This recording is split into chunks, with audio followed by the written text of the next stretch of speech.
Welcome back to Good Morning Boss. Audrey, kahapon, nagsimula na ang Ramadan o ang pag-ayuno ng ating mga kapatid na Muslim. Actually, nung na-interview ko yung isang imam kahapon, sabi niya, paglubog daw ng araw kahapon, so nung gabi ay nagsimula na ang Ramadan. At para pag-usapan yan, syempre sa kanilang spiritual belief na ito, meron silang fasting kumakain na pinagpapahinga muna yung katawan sa pagkain.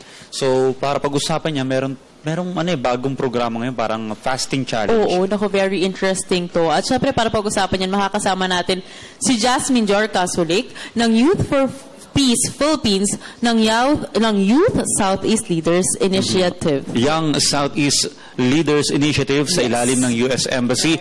Assalamualaikum, right. Jasmine. Assalamualaikum. Alaikum salam. Yeah. Siguro, very interesting to. Ano ba itong fasting challenge? So, fasting challenge is actually one component of the Friends Beyond Faith social media campaign. So this was actually an output of my attendance for a Young Southeast Asian Forum in Singapore being led by the Young Southeast Asian Leaders Initiative by US Embassy. So ibig sabihin ito'y open for mga non-Muslims din? Yes, because it's ASEAN. It's an ASEAN-level project. So everyone is invited, especially here in the Philippines, since it's a non-Muslim country compared to Malaysia, Brunei, and Singapore. But also Vietnamese, Cambodians are also game to do this challenge. Fasting challenge. Bakit ito yung naisip na gawing activity ng parehong mga kapatid nating Muslim at mga Kristiyano? So, fasting challenge, kasi naisip ko na it is a common ground.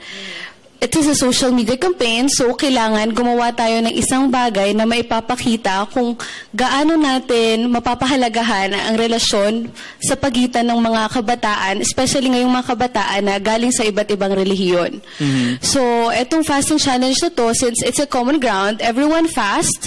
Muslims fast during Ramadan, as you have said. Christians fast during Lenten seasons. And then we fast for medical reasons as well, medical procedures. We fast for medical rehabilitation. Mommies fast before giving birth, and even Benigno Aquino also fasted for his own cause. So, if we see it that way, it is a basic thing for humankind. Talagang yung iba talaga nag-fasting, especially may pinaniniwalaan silang mga ritual na ganito. Alam mo, gusto ko lang din ma-share, no? Dahil ang dami niya na nasabing about fasting, pero sabi nila, a day, siguro in a week, one day in a week na ikaw ay nagpa-fast, it's actually healthy. It's very healthy. May mga health benefits. Oo, kaya napakaganda nito. And siguro maganda na ngayon na Ramadan, tayo ay makiisa dito nga sa fasting na ito. Mga kapatid nating Muslim, pero dito kasi sa atin mga TV host or host ng GMB, more on fast eating tayong tatlo nila dayan. Pero ito, seryosong tanong lamang po, 10 website, yung mga gustong makibahagi, pwede po ba yung mga non-Muslims na makibahagi sa inyo at paanong paraan po sila makikipag-communicate?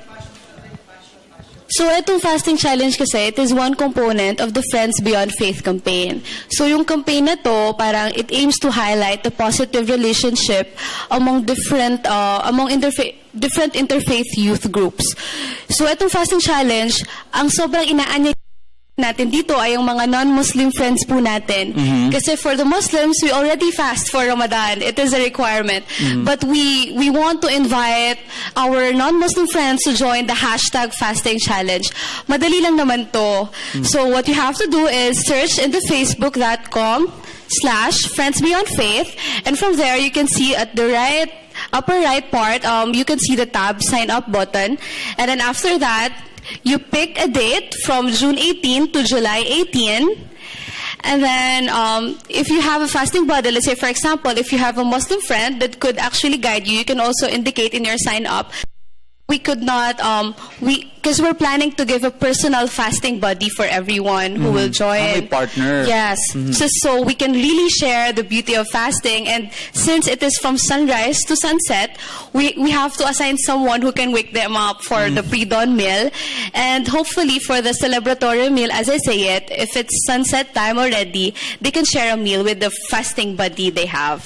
Alam mo, Carla, ito yung international na challenge ano. At ang balita ko, may mga celebrity rin na mga sasali. Makikiisa. Pwede po bang ikwento sa amin to?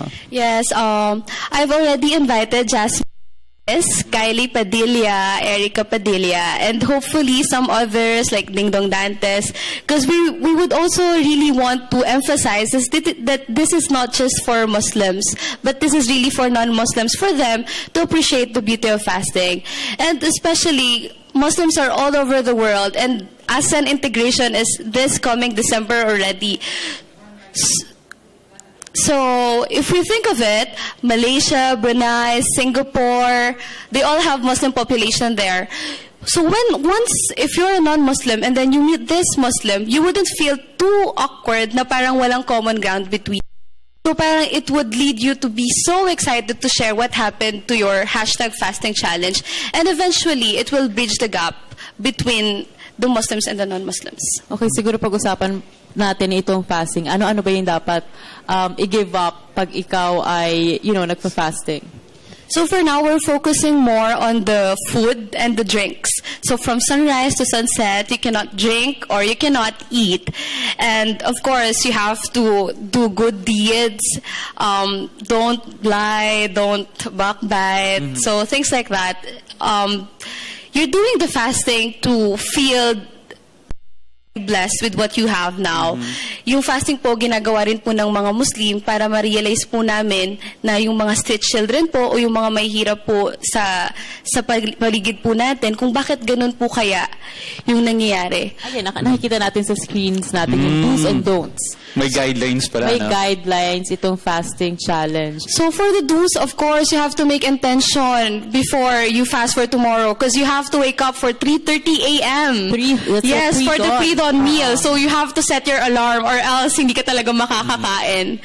And then the rest, of course, you have to emphasize in your social media posts you should use #fasting challenge, because that's the only way that we can actually track you. And then at the end of the day, we would want to encourage people not just to share those pictures of food that they've eaten, but also their realizations of the fasting challenge. Alam mo, mukhang gusto kong sumali dito, Yes. Carla, at siguro kukunin kong partner yung ating news anchor na nakapatid nating Muslim, si Princess Habiba Sarip. Yes, of course. Or siguro, ako na lang yung gawin mong fasting partner? body mo. Kumbaga, kasi si Princess talaga. Mapipigilan kaya natin kumain Oo, dalawa kaya pag dalawa natin tayo yan. magkasama? Hindi ako, medyo curious ako. So, this is on June 18, kahapon, July 18. Kunyari, pag ako sasali ako dito sa fasting challenge, kailangan kong sumabay sa, the whole Ramadan.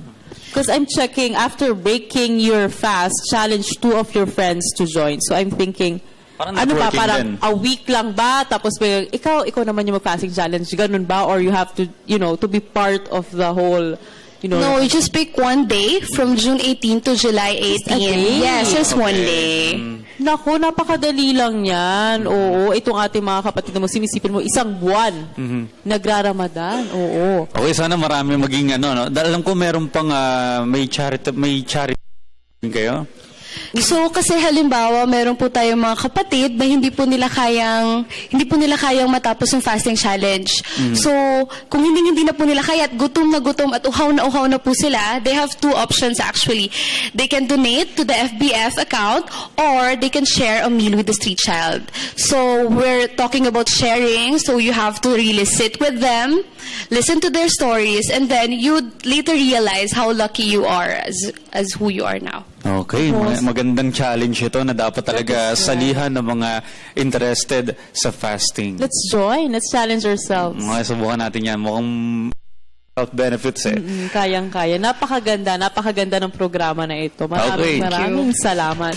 Nakapanayan po natin ang Youth for Peace of Philippines Young Southeast Leaders Initiative representative sa ilalim ng US Embassy na si Jasmine Jorca Sulik. Maraming salamat at good luck sa inyong challenge. At sana mas tumibay pa ang relasyon ng mga Kristiyano at ng mga kapatid nating Muslim. Alam mo kung sino pa sino-challenge ko? Siyempre, sino pa kundi si Jules Giang at si Dayan Medina. Okay. Dito sa ating fasting challenge.